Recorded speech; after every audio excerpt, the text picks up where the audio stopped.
Olá, eu sou o professor Clóvis Jair Prunes, do curso de Teologia da Universidade Luterana do Brasil. Bem-vindo a mais um vídeo da série A Vida Cristã segundo Martinho Lutero, produzido pelo curso de Teologia da Universidade Luterana do Brasil, com o objetivo de tentar traduzir para o século XXI as ideias que Lutero expôs e compartilhou no século XVI. Se nós olharmos para o que Lutero produziu, a sua capacidade produtiva e os resultados disso, a gente considera isso uma grande dádiva da parte de Deus pelo fato de ele ter resgatado algo que não era normal e comum, que é perceber a própria presença de Deus no fazer teológico. No exercício que nós vamos fazer no vídeo de hoje, é um exercício que nos ajuda a perceber como lei e evangelho fazem parte do discurso de Lutero, tá? De um discurso que um Deus que se mostra em lei e um Deus que se mostra no evangelho. Tá? E para isso, né, Lutero foi um teólogo que só tinha as escrituras como base para refletir e meditar e retirar delas, então, lei e evangelho. E para esta análise, nós queremos olhar para uma obra de Lutero que não está nem em inglês nem em português. Por isso, eu menciono ou eu produzo a imagem de um dos volumes da edição crítica de Lutero, chamada Edição de Weimar, que foi organizada a partir de 1883, na Alemanha, Weimar. E ela é base para a Comissão Editorial Obras de Lutero para traduzir os textos de Lutero para o português. Nós usamos então essa edição crítica, que é a produção teológica de Lutero, né, numa edição organizada, né? E eu quero usar então um dos volumes da edição de Weimar, que reflete sobre o sermão que Lutero preparou e organizou a partir do ano de 1526, quando Lutero então quis demonstrar como a palavra de Deus em lei e evangelho funciona. Então é esse o objetivo deste vídeo. Lutero pegou a leitura do texto de Lucas 10, que é o texto do Bom Samaritano, né, que é uma parábola, né? O título que está na obra de Lutero é um sermão sobre o evangelho que Cristo nos entrega numa parábola. Então, vocês vão perceber nesse vídeo o exercício teológico que Lutero faz, com base nessa leitura, e como ele retira, então, lei e evangelho desse texto, certo? É um texto conhecido, Lucas 10, versículos 23 em diante. Começamos lendo o texto de Lucas para a gente poder entender o que Lutero vai sugerir na sua análise. Já adianto que esse vídeo vai ser longo, porque ele reproduz uma estrutura argumentativa de Lutero e queremos destacar em como Lutero então produzia teologicamente os seus textos, ok? Lucas 10, 23. E voltando-se para os seus discípulos, Jesus lhes disse em particular: Bem-aventurados os olhos que veem as coisas que vocês estão vendo, pois eu lhes digo que muitos profetas e reis quiseram ver o que vocês estão vendo, mas não viram. E quiseram ouvir o que vocês estão ouvindo, mas não ouviram. Eis que certo homem, intérprete da lei, se levantou com o objetivo de pôr Jesus à prova e lhe perguntou: Mestre, que farei para herdar a vida eterna? Então Jesus lhe respondeu: O que está escrito na lei? Como você a entende? A isto ele respondeu: Ame o Senhor seu Deus de todo o coração, de toda a sua alma, com todas as suas forças e todo o seu entendimento. E ame o seu próximo como você ama a si mesmo. Então Jesus lhe disse: Você respondeu corretamente. Faça isto e você viverá. Mas ele, querendo justificar-se, perguntou a Jesus: Quem é o meu próximo? E Jesus prosseguiu dizendo: Um homem descia de Jerusalém para Jericó e caiu nas mãos de alguns ladrões. Esses, depois de lhe tirar a roupa e lhe causar muitos sofrimentos, retiraram-se, deixando-o semi-morto. Por causalidade, um sacerdote estava descendo por aquele mesmo caminho e, vendo aquele homem, passou de largo. Certo samaritano que seguia o seu caminho passou perto do homem e, vendo-o, compadeceu-se dele e aproximando-se, fez curativos os ferimentos dele, aplicando-lhes óleo e vinho. Depois colocou aquele homem sobre o seu próprio animal, levou-o para uma hospedaria e tratou dele. No dia seguinte, separou dois denários e os entregou ao hospedeiro, dizendo: Cuide deste homem, e se você gastar algo a mais, farei o reembolso quando eu voltar. Então Jesus perguntou: Qual destes três lhe parece ter sido o próximo do homem que caiu nas mãos dos ladrões? O intérprete da lei respondeu: O que usou de misericórdia para com ele. Então Jesus lhe disse: Vá e faça o mesmo. Nós estamos então olhando para o texto de Lutero, né? Nós queremos agora então apresentar uma tradução do comentário que Lutero faz a esse texto como uma base para entendermos como Lutero fazia teologia. Tá? O início do texto de Lutero está intitulado O Resumo deste Evangelho. Evangelho aqui no sentido amplo, né, do relato do texto bíblico. Lutero produzia a teologia dessa forma. Ele deixava a palavra ser a autoridade, não aquilo que ele estava dizendo. Então ele é conduzido tipo um sermão expositivo. E aí Lutero começa dizendo: Os discípulos viram e ouviram com seus olhos e ouvidos, e também entenderam em seus corações tudo o que os profetas desejavam ver e ouvir. Ambos os quais os antigos pais santos não experimentaram, que desejavam ver e ouvir no corpo, o que eles sabiam antes no espírito. Mas os fariseus viram e ouviram, mas não entenderam, como Isaías 6,9 profetizou. E o próprio Senhor cita esta passagem de Isaías em Mateus, em João e em Atos. O povo da lei exige obras, mas a lei exige o amor do coração. A lei do amor, tanto para com Deus como para com o próximo, condena-nos a todos. O nosso próximo é aquele que precisa de nossa ajuda e a ele podemos fazer favores. Na passagem deste evangelho, tudo o que gastares a mais, quando eu voltar eu te pagarei. Os intérpretes insensatos querem confirmar as leis humanas, mas não o conseguirão. Os 2 pence, os shillings, são o vinho e o óleo que o samaritano derramou nas feridas do infeliz, a lei e o evangelho. Pois que o deixará ele ao servo para servir o rico, senão as mesmas coisas que ele próprio se servira? Também se pode dizer que os 2 tostões são a fé e o amor, que são as únicas coisas que se devem pregar e levar ao povo. Os nossos bispos insensatos querem agora fazer algo mais do que aquilo que lhes foi confiado e ordenado. Observem Lutero, então, fazendo a sua análise do que ele entendeu. Obviamente que aí nós temos um pouquinho de exagero, né?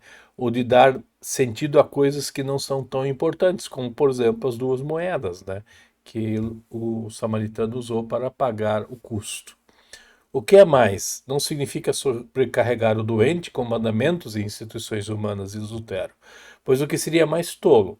Mas significa dar-lhes conselhos fiéis onde não há uma palavra revelada e clara de Deus, como fez São Paulo quando disse aos Coríntios: Ora, quanto às virgens, não tenho o mandamento do Senhor, mas dou o meu parecer. Da mesma forma, Daniel 4, quando ele não tinha nenhuma palavra clara ou mandamento de Deus, ele deu ao rei um conselho fiel e pronto. Então observe que Lutero não está querendo dar um sentido teológico a todas as coisas, todos os detalhes.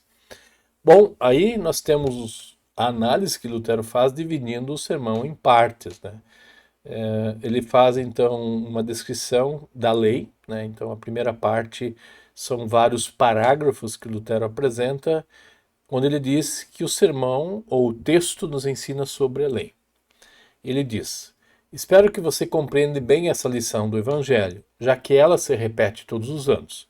Lutero aqui está mencionando a leitura bíblica feita desse texto sempre no mesmo período do ano da Igreja. E uma vez que ela retoma anualmente nas perícopes, somos obrigados a considerá-la.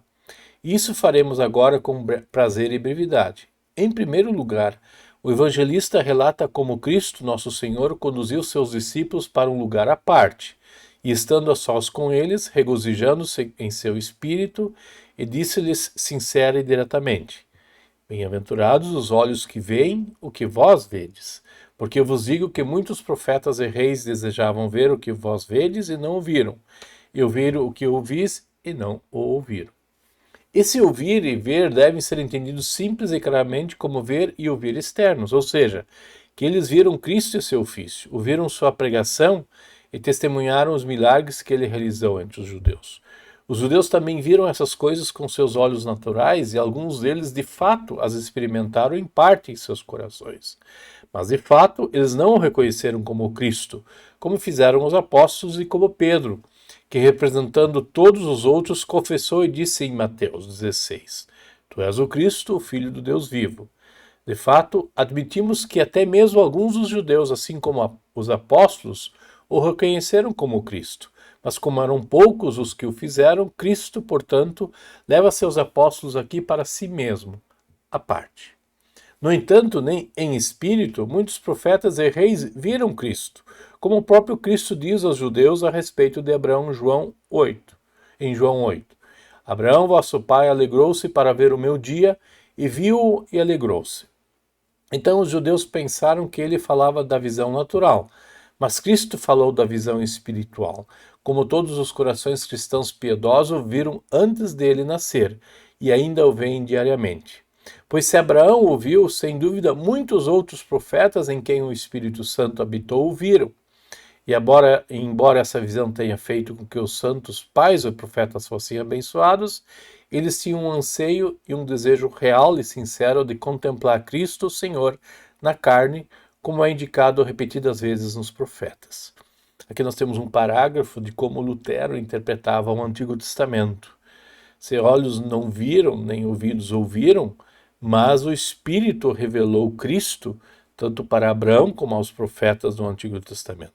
Então o Espírito Santo habitou aqueles, que vieram antes de Cristo, e esse mesmo Espírito habita nós hoje, que estamos não vendo nem ouvindo Jesus falar diretamente, mas conhecendo a sua promessa. Então Lutero aqui faz um belo exercício de como Deus está presente no passado, hoje, e eternamente. Então essa é uma leitura muito bonita de Lutero, cristologicamente falando. Portanto, o Senhor diz aqui a seus discípulos os que viam tanto com seus olhos naturais quanto com seus olhos espirituais. Lutero então menciona ver e o ver espiritualmente. Bem-aventurados os olhos que veem as coisas que vocês veem. Como se ele dissesse, esse é um tempo abençoado, um ano aceitável, um período especial de graça. O que está agora à mão é tão precioso que os olhos que o veem são verdadeiramente chamados de abençoados. Pois nas eras passadas o Evangelho nunca foi pregado de forma tão pública e clara a todos os homens como agora. O Espírito Santo ainda não havia sido derramado publicamente, mas ainda estava oculto e até então pouco havia realizado. Mas Cristo iniciou o ofício do Espírito Santo e depois os apóstolos o continuaram com toda a seriedade. Por isso, Jesus chama de bem-aventurados todos aqueles que veem e ouvem essa graça. Ora, quando o Senhor disse que isso e se regozijava em espírito, apresentou-se um deles, um doutor da lei, que agindo como se também tivesse alguma importância, tentou o Senhor e disse: Mestre, o que devo fazer para herdar a vida eterna? Esse doutor da lei talvez fosse um homem sábio e bem familiarizado com as Escrituras, como também sugere sua resposta. No entanto, aqui ele se torna um tolo e deve primeiro começar a aprender com o Senhor quando é envergonhado e desonrado, pois Cristo lhe dá uma boa lição e com uma palavra tira dele toda a sua presunção, pois ele tinha a ilusão de que havia guardado a lei completa e perfeitamente, e, portanto, era algo a mais, acima dos outros, o que sem dúvida era, e imaginava que, por ser tão piedoso e instruída, era naturalmente digno de falar com o Senhor. Mas agora o que o Senhor faz para enredá-lo de maneira magistral? Ele faz o seguinte: permite que ele julgue a si mesmo. Veja como Lutero está construindo uma paráfrase da leitura bíblica e está explicando o que está acontecendo, com Jesus e também com o homem da lei. Pois o evangelista procede assim, e ele lhe perguntou: que está escrito na lei? Como lês? E ele respondeu, disse: amarás o Senhor teu Deus de todo o teu coração, e de toda a alma, e de todas as tuas forças, e de todo o teu entendimento, e ao teu próximo como a ti mesmo.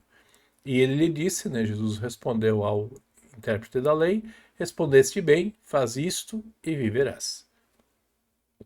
Acho que o senhor deu um bom sermão a este homem piedoso, diz Lutero. Infelizmente não foi correto e ele deveria tê-lo poupado um pouco e o vergonhou diante de todo o mundo. De que lhe serve isto? Cristo lhe mostra que ainda não fez nada, quando se permitiu pensar que tinha feito tudo. Ele pergunta o que deve fazer. Eu afirmo que ele tem o suficiente para fazer agora, se ele for capaz de fazer grandes coisas. Agora, muito poderia ser dito sobre esses dois mandamentos, e isto é realmente necessário, se tivéssemos tempo, pois esses são os temas mais elevados e importantes sobre os quais escreveu Moisés. Sim, sobre eles repousa toda a lei e os profetas, como o próprio Cristo diz em Mateus 22. No entanto, consideramos brevemente algumas de suas fases. Quando examinamos as leis de Moisés, descobrimos que todas elas tratam do amor. No caso do mandamento, não terás outros deuses diante de mim, não posso explicar ou interpretar de outra forma senão amarás somente a Deus. É isso que o próprio Moisés o interpreta em Deuteronômio 6, onde ele diz: Ouve, ó Israel, Jeová nosso Deus é um só Jeová. Amarás, pois, a Jeová teu Deus de todo o teu coração, e de toda a tua alma, e de todas as tuas forças. Foi dessa passagem que o advogado da lei tirou sua resposta. Mas os judeus entendem que essa lei significa apenas que eles não devem erguer ídolos e imagem para adorar. E quando eles podem dizer e confessar com seus lábios que têm apenas um Deus e não honram outros deuses, eles acham que cumpriram esse mandamento. Assim também o entendeu esse doutor da lei. Mas esse era um conhecimento falso e errôneo da lei. Agora devemos ter grande consideração pela lei. Ela diz: Não terás outros deuses diante de mim. Tu, diz ela, tu e tudo que tu és. E refere-se especialmente ao coração, à alma e a todas as tuas forças. Não se refere à língua, nem às mãos, nem aos joelhos, mas todo o corpo e a tudo que você tem e é. Se não devo ter nenhum outro Deus, então certamente devo possuir o único Deus verdadeiro em meu coração.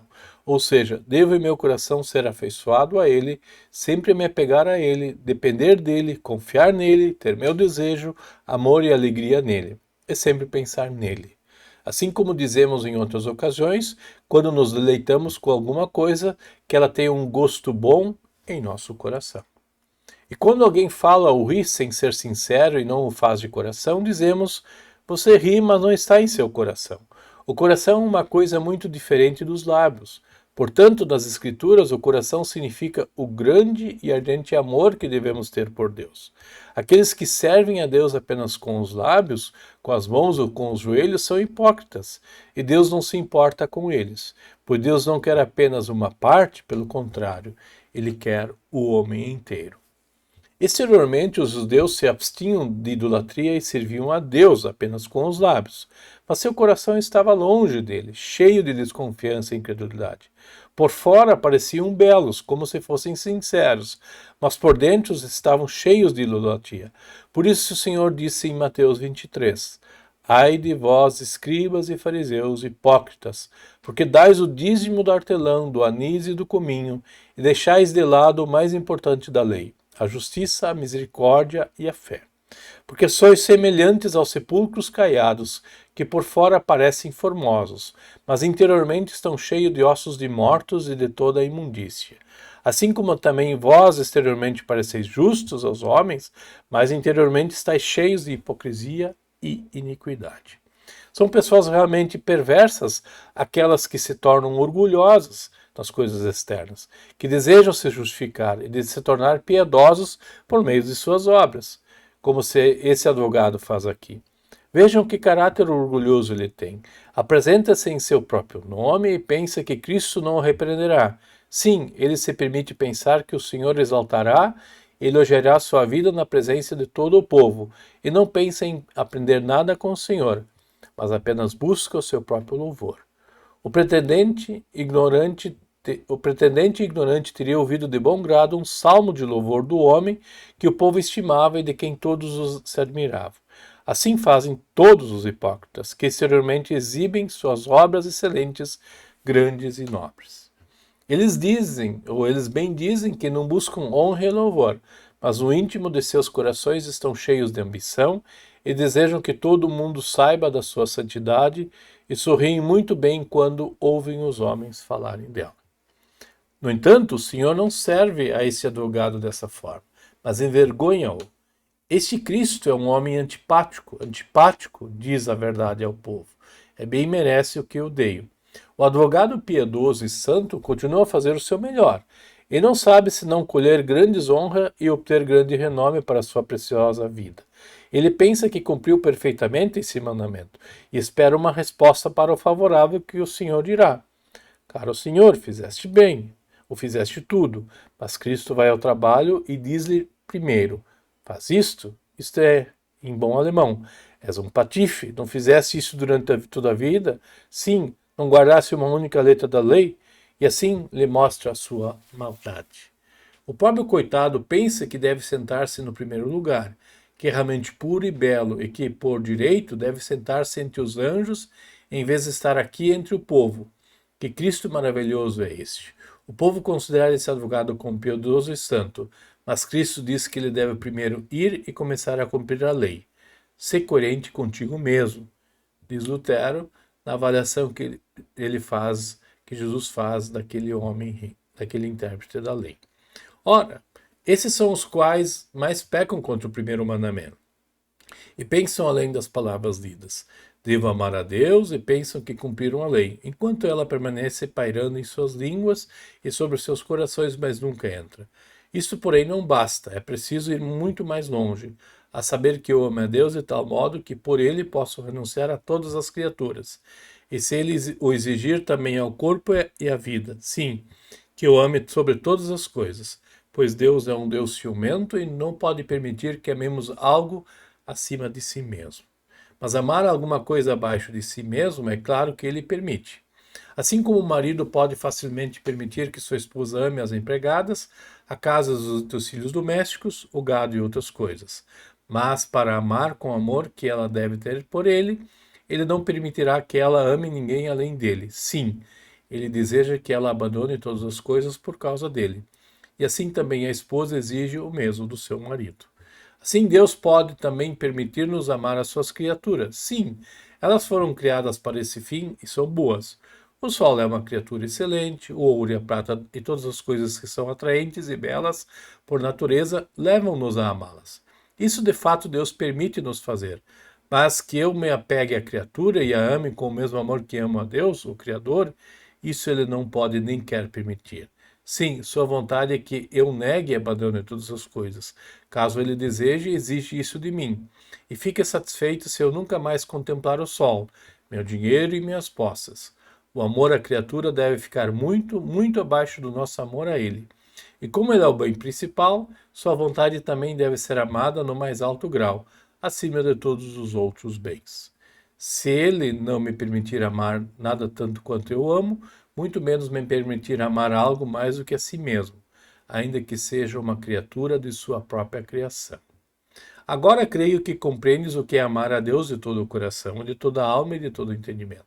Amar a Deus de todo o coração é amá-lo acima de todas as criaturas. Isto é, embora muitas criaturas sejam muito belas, porque me agrado e as amo, devo, no entanto, desprezá-las e abandoná-las por amor de Deus, sempre que Deus, meu Senhor, o desejar. Então, Lutero está aqui fazendo uma descrição da vontade de Deus revelada em lei, que nos coloca diante do nosso desempenho, né? Então, Lutero reconhece que a vontade de Deus é maior do que meu exercício dessa vontade, tá? Amar a Deus com toda a alma é dedicar-lhe toda a vida corporal, de modo que possais dizer, quando o amor de qualquer criatura ou qualquer perseguição ameaçar dominar-vos: tudo isso abandonarei antes de abandonar o meu Deus. Que os homens me expulsem, me matem ou me afoguem, que me aconteça o que Deus quiser, tudo perderei de bom grado antes de abandonar, Senhor. A ti me apegarei mais do que todas as tuas criaturas, ou a qualquer coisa que não seja tu mesmo. Arriscarei tudo, tudo que eu tenho e sou, para não te abandonar. A alma das Escrituras significa a vida do corpo, que atua através dos 5 sentidos: comer, beber, dormir, acordar, ver, ouvir, cheirar, saborear e tudo o que a alma faz através do corpo. Amar a Deus com todas as nossas forças é consagrar o amor de Deus, amor de Deus, todos os nossos membros e tudo o que podemos fazer com o nosso corpo, e sacrificar tudo que, em vez de qualquer coisa contrária à sua vontade. Amar a Deus com toda a mente é não aceitar nada, exceto o que é agradável a Deus. Por isso se entende a presunção que o homem tem de que o mesmo seja dirigido a Deus e que todas as coisas lhe sejam agradáveis. Assim se vê que o mandamento exige: amarás a Deus, tu totalmente, tu plena e totalmente, não as tuas mãos, nem os teus lábios, nem os teus joelhos. Quem assim procede, cumpre o mandamento no sentido correto, mas não há um homem na terra que cumpra assim a lei. Sim, todos nós fazemos exatamente o contrário. Assim, essa lei aqui nos torna todos pecadores, de modo que nem a menor letra desse mandamento é cumprida, muito pelas pessoas, mesmo pelas pessoas mais santas do mundo, porque ninguém se apega tão firmemente a Deus de todo o coração que possa abandonar tudo por amor de Deus. Nós, Deus seja louvado, tornamo-nos tão competentes que quase não podemos sofrer a menor palavra. Sim, não largamos um níquel por amor de Deus. Como é possível amarmos a Deus se a sua vontade nos desagrada? Porque se amo a Deus, amo também a sua vontade. Ora, quando Deus nos envia a doença, a pobreza, a vergonha e a desgraça, e essa é a sua vontade, mas o que nós fazemos nessas circunstâncias? Trovejamos, alhamos e rosnamos, e suportamos isso com grande paciência. E isso é a menor parte. Pois o que faríamos se tivéssemos que abandonar o corpo e a vida por amor a Cristo e a Deus? Nesse caso, agiríamos de modo muito diferente. Mas, entretanto, eu faço como esse fariseu e advogado. Levo uma bela vida exterior, honro e sirvo a Deus, jejuo, rezo e pareço muito piedoso e santo. Mas Deus não quer isso. Ele quer que aceitemos a sua vontade com alegria e amor, e isso nós tardamos em fazer. Portanto, o que o Senhor diz aqui a esse advogado diz a todos nós, a saber, que ainda não cumprimos a lei, e ainda assim ele exige que a cumpramos. Por essa razão, todos os homens são culpados de morte e são propriedades do próprio diabo. Todos os homens são mentirosos, diz o salmista, vaidosos e ofensivos. O que eles fingem não tem valor diante de Deus. Em nossos próprios negócios somos astutos, como juntar dinheiros e bens, como falar bem de Deus diante do povo e como nos impulsionar de maneira magistral. Mas o que Deus quer com isso? A sua vontade é que o amemos de todo o coração. Isso ninguém pode fazer. E a conclusão é que todos nós somos pecadores, especialmente aqueles que andam num belo espetáculo exterior. Por isso, é mais seguro confessarmos que somos todos pecadores do que fazermos acepção das nossas obras e agarrarmos as nossas vidas belas e brilhantes dessas obras que fazemos. Aqui nós vemos como Lutero, então, mostra que o papel da lei, que o fariseu, o intérprete da lei, não percebeu, ele diz que ele cumpre a lei. Se ele cumpre a lei, então ele pode ser salvo porque ele a fez, Quando na realidade, para Lutero, e como assim Jesus mostra nesse texto bíblico, o papel da lei é mostrar a incapacidade humana de resolver seu problema. Então esse é o papel da lei. Mesmo que às vezes a gente acha que Deus tem que fazer a nossa vontade, porque nós a fazemos a vontade dele, esse não é o papel verdadeiro da palavra de Deus em termos de lei, segundo Lutero. Então nós aprendemos a incapacidade humana, que aquele intérprete da lei devia ter percebido, a exigência legal, que é impossível ser cumprida, mesmo que ele diz que ama a Deus e ama ao próximo, que é impossível caracterizar isso como o caminho para ganhar o céu. Então, dentro dessa perspectiva, nós vimos a parte da lei segundo o texto de Lutero. Agora vamos para a parte do Evangelho presente nesse sermão, nessa exposição que Lutero faz da parábola, então, registrada de Lucas. Um sermão sobre o Evangelho em uma parábola. Então agora Lutero então começa a explicar o que significa o Evangelho de fato. Se a lei nos mostra a nossa incapacidade de amar a Deus e amar ao próximo, que aquele intérprete da lei devia ter reconhecido, agora nós vamos ver quem de fato ama a Deus e ao próximo. A primeira parte da nossa lição evangélica é um sermão sobre a lei. Segue-se a segunda parte, que prega o Evangelho, como e de onde devemos receber poder para cumprir a lei. Isso o bom samaritano nos ensinará. Como age o doutor da lei depois que o Senhor o ter afastado? Vai à frente, diz o evangelista, e querendo justificar-se, diz ao Senhor: E quem é o meu próximo? Ele não pergunta quem é o meu Deus, como se quisesse dizer: Não devo nada a Deus, com Deus estou em boa situação. Também estou inclinado a pensar que não tenho obrigações para com ninguém. No entanto, gostaria de saber quem é o meu próximo. O Senhor responde e conta-lhe uma belíssima parábola, na qual mostra que todos somos próximos uns dos outros, tanto aquele que faz uma gentileza a outro, como aquele que precisa de uma gentileza. Embora o texto seja lido como se Cristo dissesse que é o nosso próximo, aquele que faz uma gentileza a outro. Nisso, porém, as Escrituras não fazem diferença. Aqui eles chamam de próximo aquele que faz uma gentileza. Em outros lugares, aquele que recebe a gentileza. Então, quem é meu próximo para Lutero? Aquele que faz e aquele que recebe. É interessante essa distinção movida pelo evangelho que Lutero tem. Não é uma distinção, na verdade, né, ele mostra que a fonte é uma só. Por meio dessa parábola, o Senhor conclui com as palavras: vai e faze da mesma maneira. De modo que esse advogado não apenas pecou contra Deus, mas também pecou contra o próximo. Ele não apenas deixou de amar a Deus, mas também não amou seu próximo e nunca lhe fez um favor. Com isso, o pobre homem caiu em tal suor que só foi enganado da cabeça aos pés. Como pode ter se enganado tanto o homem piedoso e altamente instruído? Seu erro veio da seguinte maneira: ele levava uma vida farisaica, fingida e hipócrita. Ele não olhava para o próximo para ajudá-lo em sua vida, mas apenas buscava com isso sua própria glória, vã e honra diante dos olhos do povo. E com isso olhava piedosamente para o céu. Ora, vocês já ouviram muitas vezes que a vida cristã consiste em agir diante de Deus com fé e pureza de coração, e diante do próximo com retidão de vida e boas obras. E não esperar até que meu próximo busque minha bondade e me peça algo, mas aproximar-se dele e ir ao seu encontro com bondade, oferecer-lhe livremente. Vejamos agora o que a parábola em si ensina. Esse samaritano, é claro, é o próprio nosso Senhor Jesus Cristo, que demonstrou seu amor a Deus e ao próximo. Para com Deus, porque foi obediente a ele, desceu do céu e se fez homem, cumprindo assim a vontade do seu Pai. Para com o próximo, porque logo após o seu batismo começou a pregar e a fazer maravilhas e curar os enfermos. Em suma, ele não realizou nenhuma obra centrada apenas em si mesmo, mas todos os seus atos se encontram no próximo. E isso ele fez com todos os seus poderes e assim se tornou nosso servo, que poderia muito bem ter permanecido no céu e ser igual a Deus, segundo Filipenses 2. Aqui Lutero faz uma interpretação cristológica da existência.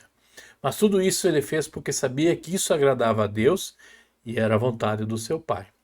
Quando ele assumiu aquela alta missão para provar que amava a Deus de todo o coração, entregou sua vida física com tudo o que tinha e disse: Pai, eis aqui tudo o que tens, a minha vida corporal, a minha glória e honra que tive entre o povo. Tudo isso dou como é por amor de ti, para que o mundo saiba como te amo. Meu Pai, que a minha sabedoria pereça, para que o mundo me veja como mais insensato. Que eu seja o mais desprezado, pois até então era louvado por todo o mundo. Agora sou o pior assassino, que antes era amigável, útil e prestativo para o mundo inteiro. Querido Pai, tudo isso eu desprezo, apenas para não ser desobediente a ti. Esse é o samaritano que veio sem ser convidado e cumpriu a lei de todo o coração, pois somente ele cumpriu a lei, e ninguém pode privá-lo dessa honra. Somente ele a merece e a mantém sozinho. Ora, isso não seria nenhum conforto especial para nós, mas o fato dele ter compaixão do pobre ferido, tomá-lo sob seus cuidados, atar-lhe as feridas, levá-lo para a selagem e esperar por ele, isto nos é útil. O homem que aqui jaz meio morto, ferido e despojado de suas roupas é Adão e toda a humanidade. Os assassinos são os demônios que nos roubam e feriram, nos roubaram e nos feriram, e nos deixaram prostrados, meio mortos. Ainda lutamos um pouco pela vida, mas ali estão o cavalo e o homem, não podemos nos levantar. E se fôssemos deixados assim, teríamos que morrer por causa da nossa grande angústia e falta de alimento. Larvas cresceriam em nossas feridas, seguidas de grande miséria e angústia. Por isso, diz Lutero, a parábola é um alívio e retrata perfeitamente o que somos e o que podemos fazer com nossa alardeada razão e livre-arbítrio. Se o pobre homem ferido tivesse desejado ajudar a si mesmo, teria sido pior para ele. Ele só poderia ter feito mal a si mesmo e irritado suas feridas, e só teria preparado mais miséria e angústia para si mesmo. Se ele tivesse permanecido deitado e quieto, teria sofrido o mesmo tanto. É assim que acontece quando somos abandonados a nós mesmos. Estamos sempre perdidos. Podemos nos agarrar onde quisermos.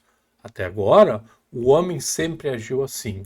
Ele pensou em muitas maneiras e métodos de reformar nossa vida e chegar ao céu. Um encontrou esse caminho, outro aquele.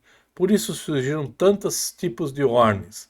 Da mesma forma, originaram-se as cartas de indulgência e as cruzadas, mas elas só pioraram o mal. O mundo é assim, e está finamente retratado nesse homem ferido que jaz em pecados sobre a cabeça e os ouvidos e não consegue se conter. Mas o samaritano que cumpriu a lei e é perfeitamente saudável e são, vem e faz mais do que o sacerdote e o levita. Ele enfaixa as feridas do ferido, derrama óleo e vinho, levanta-o sobre o seu próprio animal, leva-o para a estalagem, cuida bem dele e, quando parte, recomenda-o cuidadosamente ao hospedeiro e, além disso deixa-lhe uma quantia suficiente de dinheiro, a passo que nem o sacerdote nem o levita fariam desses atos de bondade. O sacerdote significa os santos e queridos pais antes de Moisés. O levita, o sacerdócio do Antigo Testamento. Todos esses, porém, não realizaram nada com suas obras e passaram para o outro lado, como esse sacerdote e esse levita. Portanto, se eu tivesse como exemplo todas as boas obras de Noé, Abraão e de todos os queridos pais, eles ainda não me trariam nenhum benefício. De fato, eles viram um homem ferido caído, indefeso e meio morto, mas não puderam evitar isso. Aquele que jazia meio morto também ouviu o fato, mas e daí não pôde melhorar a situação. Os queridos santos pais viam muito bem que o povo jazia em seus pecados até as orelhas, e também sentiam a angústia do pecado. Mas o que poderiam fazer para remediar a situação? Eles só podiam piorar a situação, mas não melhorá-la. Esses eram os pregadores da lei, e mostravam que o mundo era, ou seja, cheio de pecados mortais. Ele jazia ali meio morto e não podia ajudar a si mesmo, apesar de todos os seus poderes, razão e livre-arbítrio. Vá então, seu malandro bem pintado, e se vanglorie de seu livre-arbítrio, de seus méritos e de sua santidade. Mas Cristo, o verdadeiro samaritano, toma o pobre para si como se fosse seu. Vai até ele e não exige que o desamparado venha até ele, pois aqui não há mérito, mas pura graça e misericórdia. E ele enfaixa as suas feridas, cuida dele e derrama óleo e vinho, e esse é todo o evangelho do começo ao fim. Ele derrama o óleo quando a graça é pregada, como quando se diz: eis que, pobre homem, aqui está a sua incredulidade, aqui está a sua condenação, aqui você está ferido e dolorido. Espere, tudo isso eu vou curar com o evangelho. Eis que aqui se apega firmemente a esse samaritano, a Cristo Salvador. Ele o ajudará e nada mais no céu ou na terra o fará. Você sabe muito bem que o óleo amolece. Assim também a doce e amorosa pregação do Evangelho me dá um coração brando e suave para com Deus e meu próximo, de modo que arrisco minha vida corporal por causa de Cristo, meu Senhor, e seu Evangelho, se Deus e a necessidade o exigirem. Mas o vinho é forte, significa Santa Cruz, que vem logo em seguida. O cristão não precisa procurar sua cruz, ela está sempre em suas costas, pois ele pensa que, como São Paulo diz em 2 Timóteo, todos os que querem viver piamente em Cristo Jesus devem sofrer perseguição. Essa é a cor da corte nesse reino. Quem se envergonha dessa cor não pertence a esse rei. Então o samaritano ergue o homem ferido em sua besta. Essa besta é o próprio Cristo, o Senhor, que nos carrega, que nos coloca sobre coloca sobre seus ombros, pescoço e corpo. Não há imagem mais bela em todo o Evangelho do que aquela em que Cristo, o Senhor, se compara a um pastor, em Lucas 15, que carrega a ovelha perdida sobre os ombros e volta ao aprisco. Ele ainda carrega continuamente suas ovelhas perdidas dessa forma até os dias de hoje. O estábulo ou a hospedaria é o cristianismo, aqui nesse mundo, onde devemos permanecer por um curto período de tempo. O anfitrião é o pregador da palavra de Deus e do Evangelho, que deve cuidar de nós. Aqui temos a essência do Evangelho, diz Lutero. O reino de Cristo é um reino de misericórdia e graça, no qual não há nada além de um contínuo transporte dos perdidos. Cristo carrega nossas enfermidades e doenças, toma sobre si nossos pecados e tem paciência quando falhamos. Ainda assim, estamos sempre em seu pescoço e ele não se cansa de nos carregar, o que deve ser o maior conforto para nós quando estamos em conflito com o pecado. Os ministros desse reino devem confortar as consciências, tratá-las com delicadeza e alimentá-las com o Evangelho, carregar os fracos, curar os enfermos e saber como dividir corretamente a palavra e administrá-la, a cada um de acordo com suas necessidades. Esse é o ofício de um verdadeiro bispo e ministro, e não agir com violência como fazem nossos bispos, que vêm ameaçando com troncos e bloqueios, gritando lá em cima, quem não quer não deve ser assim. Mas um bispo, um ministro, deve se assemelhar a alguém que espera pelos enfermos, que os trata com muita gentileza, que lhes dirige palavras gentis, que lhes fala com muita amizade e que exerce toda a diligência em seu favor. Assim devem também agir um bispo ou ministro, e lembrar-se de que seu bispado ou paróquia nada mais é do que um hospital e uma enfermaria, onde ele tem muitos e variados tipos de doentes para tratar. Quando Cristo é pregado dessa forma, a fé e a vida se unem e cumprem o mandamento do amor. Já lhes disse, e agora nós estamos entrando para o final da parte do sermão, da estrutura que Lutero organiza, onde ele junta então lei e evangelho e diz, olha, agora vamos organizar como essas duas vontades de Deus estão presentes no texto. Diz ele, Lutero: já lhes disse muitas vezes, meus queridos amados, que as escrituras inteiras consistem em duas partes, a lei e o evangelho. É a lei que ensina e o que devemos fazer. O evangelho ensina onde devemos receber o que a lei exige. Pois é muito diferente saber o que devemos ter e saber onde obtê-lo. Assim como quando sou entregue nas mãos dos médicos, onde é uma arte muito diferente dizer qual é a minha doença do que dizer qual remédio devo tomar para me recuperar. Assim também acontece aqui. A lei descobre a doença, o evangelho ministra o remédio. Isso você vê claramente no evangelho de hoje. O advogado chega desejando a vida eterna e pergunta o que eu devo fazer para obtê-la. A lei lhe diz: amarás o Senhor teu Deus de todo o teu coração, de toda a tua alma e de todas as tuas forças, de todo o teu entendimento e ao teu próximo como a ti mesmo. Quem ler isso apenas superficialmente, como faz esse advogado, não o entenderá. É preciso entrar nela, retratá-la e até mesmo contemplar a si mesmo nela. Pois se eu tentar amar a Deus de todo o meu coração, logo verei o quanto falho. Assim como toda alma, isto é, como uma alma interior que sinto na carne, que amo e experimento o amor em todos os meus sentidos. Pois amar com a alma, nas Escrituras, significa o amor que um jovem galanteador sente por sua amada. E ainda, com todas as suas forças, isto é, com todos os seus membros. Além disso, com toda a sua mente, ou seja, com todos os seus sentidos, pensamentos e delírios devem ser direcionados a Deus. Pois se devo amar a Deus de todo o coração, alma, força e mente, então meus olhos não ousam lançar um olhar de desprezo. Minha língua não deve proferir uma palavra de raiva, meus pés, mãos e ouvidos devem ser todos unidos e não devem emitir nenhum sinal de raiva. Isso quer dizer que amarás a Deus de todo o teu coração, de modo que todo o teu corpo, desde o alto da cabeça até a planta dos pés, por dentro e por fora, se encha de amor, se regozije em Deus e o honre. Agora eu me encontro um homem que seja casto ou piedoso, com uma paixão e um amor ardentes. Não há nenhum assim na terra.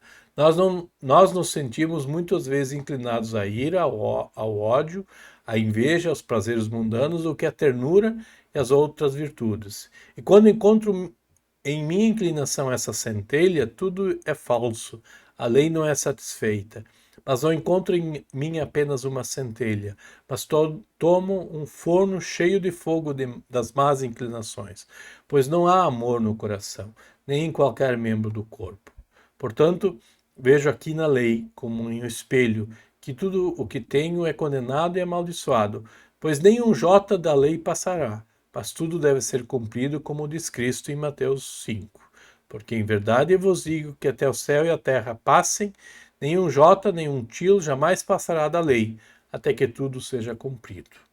Agora você não acha em si mesmo que faz com toda a tua alma e com todo o teu coração, com alegria e prazer, o que a lei exige de você. Portanto, você está condenado e é filho de Satanás. Então saiba com isso como se governar no futuro. Você não deve primeiro chegar ao conhecimento para confessar que você é propriedade do próprio diabo.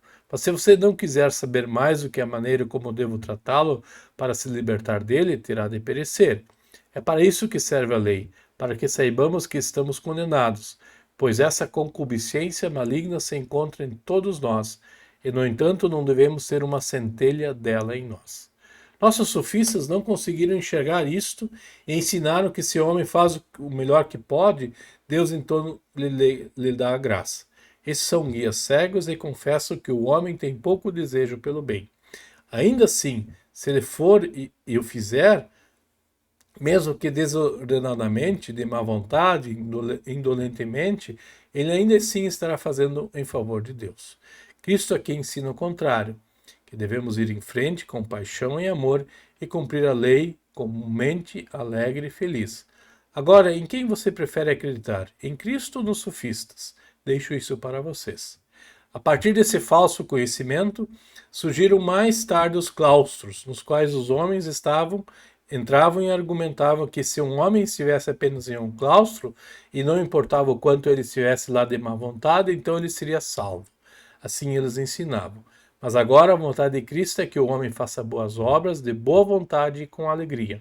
Portanto, se elas forem feitas com consciência pesada e o coração pesado, isso é pecado.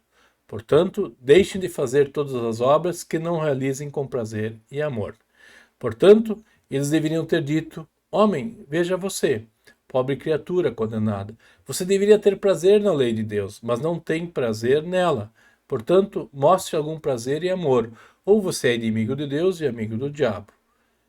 Assim, o povo teria corajosamente abandonado sua própria presunção e chegado a um conhecimento de si mesmo e teria dito: a Deus, agora estou condenado.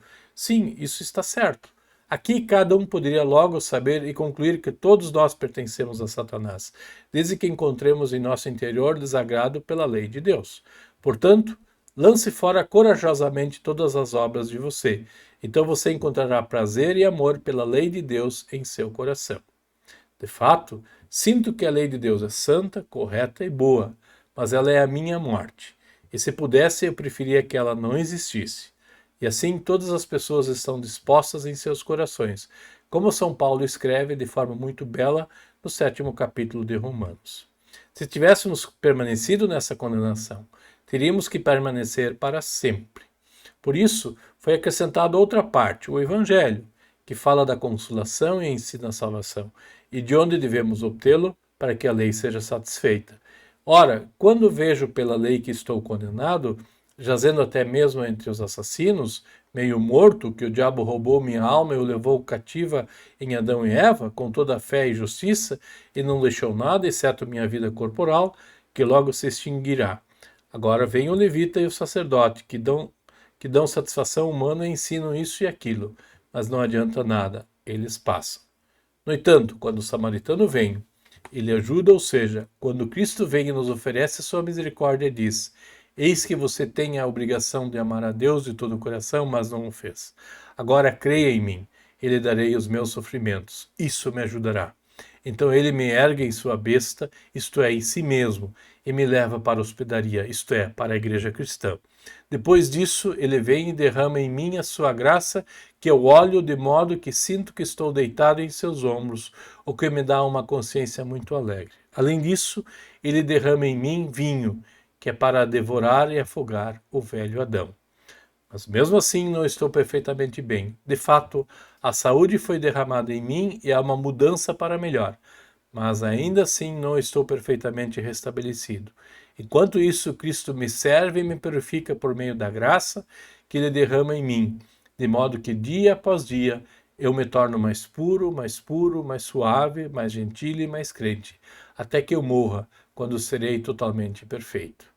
Assim, quando agora nos apresentamos diante de Deus, o Pai, e formos questionados se também cremos e amamos a Deus e cumprimos totalmente a lei, o samaritano dará um passo à frente, Cristo, o Senhor, que nos carrega deitados sobre sua besta e dirá: Ai de mim, Pai, embora eles não tenham cumprido totalmente a tua lei, eu o fiz. Que isso seja em benefício deles, porque creem em mim. Assim todos os santos devem fazer, por mais santos e piedosos que sejam. Eles devem se deitar sobre os ombros de Cristo.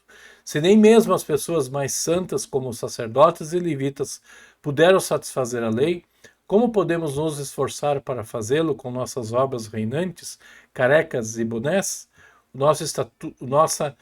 A nossa natureza miserável e corrupta, que isso seja suficiente por enquanto, e clamemos a Deus pela sua graça.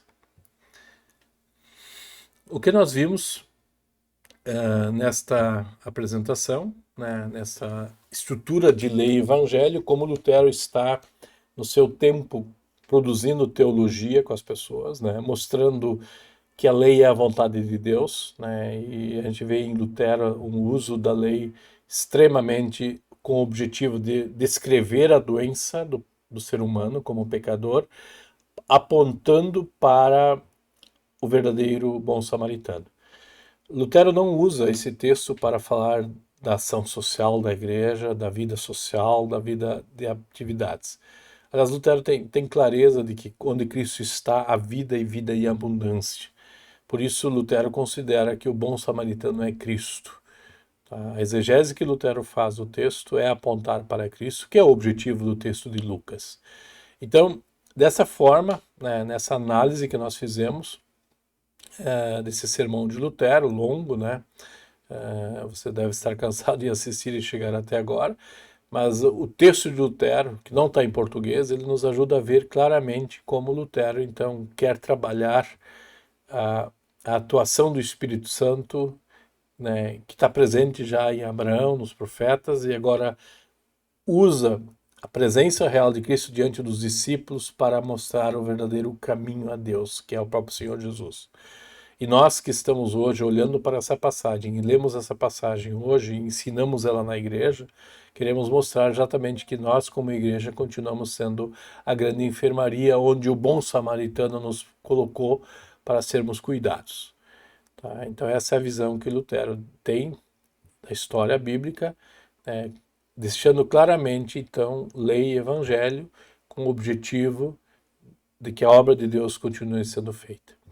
Espero que você tenha apreciado esse vídeo, né, mesmo longo, mesmo comprido, mas ele serve para a gente olhar claramente como Lutero, então, descreve ou articula a lei e evangelho num dos textos mais básicos que ele produziu com o objetivo de nós explorarmos a mensagem bíblica. Fique bem, entre em contato se for necessário e estamos à disposição. Que o bom samaritano acompanhe a vida de cada um de vocês. Um grande abraço e até qualquer momento.